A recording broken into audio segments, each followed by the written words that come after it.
السلام علیکم ورحمۃ اللہ وبرکاتہ۔ میں رئیس اعظم حیدری کولکتہ انڈیا سے سورہ بقرہ کی 30واں آیت نمبر 30 سے شروع کرتا ہوں، چوتھا رکوع۔ وَإِذْ قَالَ رَبُّكَ لِلْمَلَائِكَةِ إِنِّي جَاعِلٌ فِي الْأَرْضِ خلیفہ، اور جس وقت ارشاد فرمایا آپ کے رب نے فرشتوں سے کہ ضرور میں بناؤں گا زمین میں ایک نائب۔ قالوا، فرشتے کہنے لگے، أَتَجْعَلُ فِيهَا مَن يُفْسِدُ فِيهَا وَيَسْفِكُ الدِّمَاءَ، کیا آپ پیدا کریں گے زمین میں ایسے لوگوں کو جو فساد کریں گے اور خون ریزیاں کریں گے؟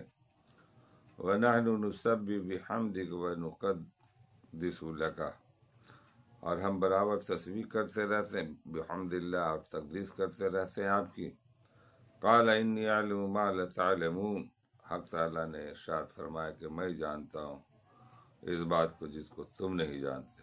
وَعَلَّمَ آدَمَ الْأَسْمَاءَ كُلَّهَا ثُمَّ عَرَضَهُمْ عَلَى الْمَلَائِكَةِ فَقَالَ أَنبِئُونِي بِأَسْمَاءِ هَؤُلَاءِ إِن كُنتُمْ صَادِقِينَ، اور علم دے دیا اللہ تعالیٰ نے حضرت آدم علیہ السلام کو ان کو پیدا کر کے کل چیزوں کے اسما کا۔ پھر وہ چیزیں فرشتوں کے روبرو کر دی، پھر فرمایا کہ بتلاؤ مجھ کو اسما ان چیزوں کے، ماں ان کے آثار و خواص کے، اگر تم سچے۔ قالوا سبحانک لا علم لنا الا ما علمتنا، فرشتوں نے عرض کیا آپ تو پاک ہے، ہم کو کوئی علم نہیں مگر وہی جو کچھ آپ نے ہم کو علم دیا۔ انک انت علیم الحکیم، بے شک آپ بڑے علم والے اور بڑے حکمت والے ہیں۔ قال یا آدم انبئہم باسمائہم،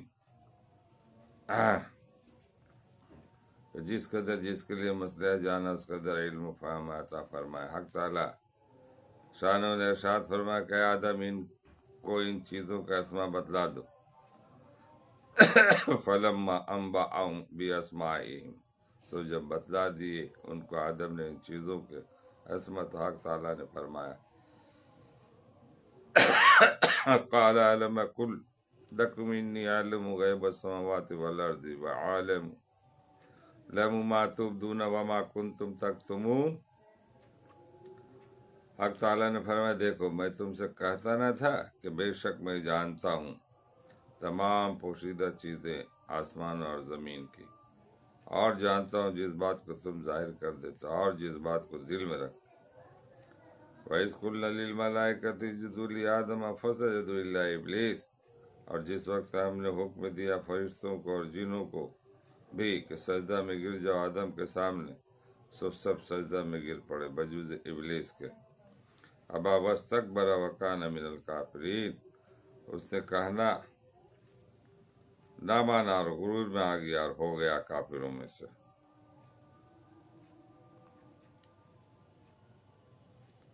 وَقُلْنَا يَا آدَمُ اسْكُنْ أَنْتَ وَزَوْجُكَ الْجَنَّةَ وَكُلَا مِنْهَا رَغَدًا حَيْثُ شِئْتُمَا، اور ہم نے حکم دیا کہ اے آدم رہا کرو تم اور تمہاری بیوی بہشت میں، پھر کھاؤ دونوں اس میں سے بافراغ جس جگہ سے چاہو۔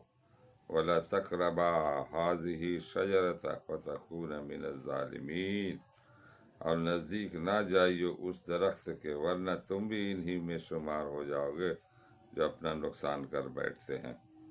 اللہ تعالی ہم لوگوں کو پڑھنے اور سننے سے زیادہ عمل کرنے کی توفیق عطا فرمائے۔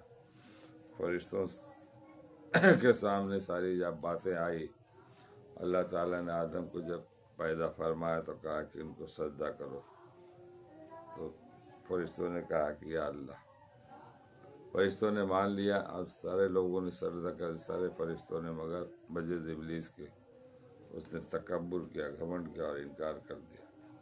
یہ ساری باتیں ہیں، تفصیل سے ترجمہ پڑھیے، قرآن پڑھیے، بات سمجھ میں آ جائے گی کیسے کیسے کیا کیا معاملات آئے ہیں۔ اللہ تعالی ہم لوگوں کو پڑھنے اور سننے سے زیادہ عمل کرنے کی توفیق عطا فرمائے۔ وما علینا الا البلاغ۔